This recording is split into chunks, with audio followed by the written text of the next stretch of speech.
রায়গঞ্জ লোকসভা আসনে তৃণমূল কংগ্রেসের প্রার্থী মনোনীত হয়েছেন কৃষ্ণ কল্যাণী। অভিষেক বন্দ্যোপাধ্যায় কৃষ্ণ কল্যাণীর নাম ঘোষণার পর থেকেই দলীয় নেতাকর্মীরা ঝাঁপিয়ে পড়েছেন কৃষ্ণ কল্যাণীকে জেতাতে, কেননা এখনও পর্যন্ত এই আসনে বাম কংগ্রেস কিংবা বিজেপির প্রার্থী ঘোষণা হয়নি, যার জেরে তৃণমূলের তরফে জোর কদমে চলছে প্রচার। তার মধ্যে এক অভিনব চিত্র লক্ষ্য করা গেল রায়গঞ্জ শহরে।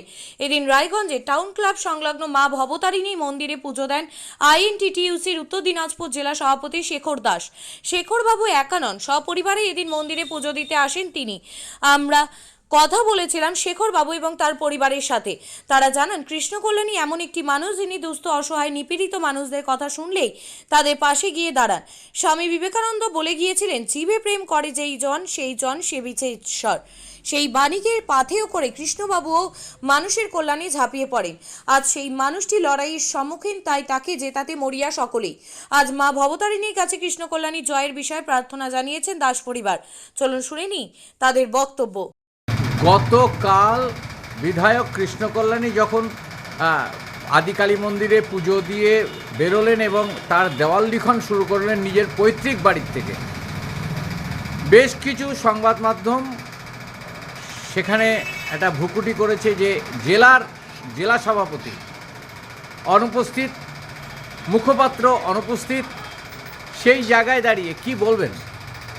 আমি খুব অবাক হচ্ছি যে সাংবাদিক, নিশ্চয়ই আমার মনে হয় ওই সাংবাদিক কোনো দলীয় মুখপাত্র।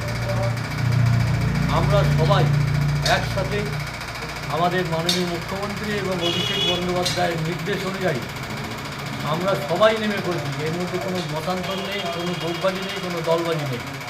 আমাদের একটাই লক্ষ্য, সারা পশ্চিমবাংলায় 42টার মধ্যে 42টাই প্রার্থী জয়ী হবে এবং বিপুল ভোটে জয়ী হবে কৃষ্ণ কল্যাণী মহাশয়।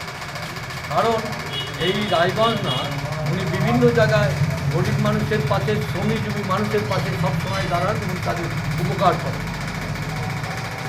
বলছি যে কোঅর্ডিনেটর তারাও কিন্তু স্বতঃস্ফূর্তভাবে সবাই অংশগ্রহণ করেননি। কয়েকজনকে দেখা গেলেও বেশিরভাগ কোঅর্ডিনেটর এই কর্মসূচিতে অংশগ্রহণ করেনি। এর কারণটা কি? যারা তৃণমূল করে তারা নিশ্চয়ই বসে থাকবে না। আজকে এসেছি আমি আমার পরিবারকে নিয়ে, কৃষ্ণ কল্যাণী বিপুল ভোটে জয়ী হোক এই জন্য আজকে মায়ের মন্দিরে এসেছি তার পূজা দিতে, এবং কৃষ্ণ কল্যাণী জয়ী হবে এবং মা এখানে মা দুর্গা এবং শিব ঠাকুরের কাছে আমাদের করজোরে আমরা তাদের কাছে চাচ্ছি যে যেন কৃষ্ণ কল্যাণী বিপুল ভোটে জয়ী আছে। আমার মেয়ে এসেছে, আমার ওয়াইফ, আমার পরিবারের সবাই এসছে আজকে এই পুণ্যতিথিতে, তার আমরা জয়ী হবার। একটু বলেন। আমি বিজয়শ্রী দাস। বাবার নাম?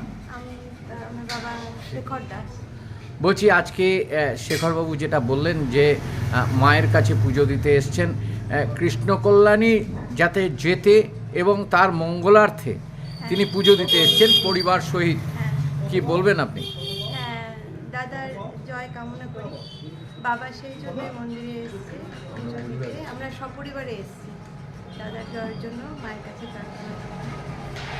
কিরকম বুঝছেন এই যে? অবশ্যই দাদার মতন ভালো মানুষ, আর বিশেষ করে যখন দিদির মতন একজনের আশীর্বাদ আছে,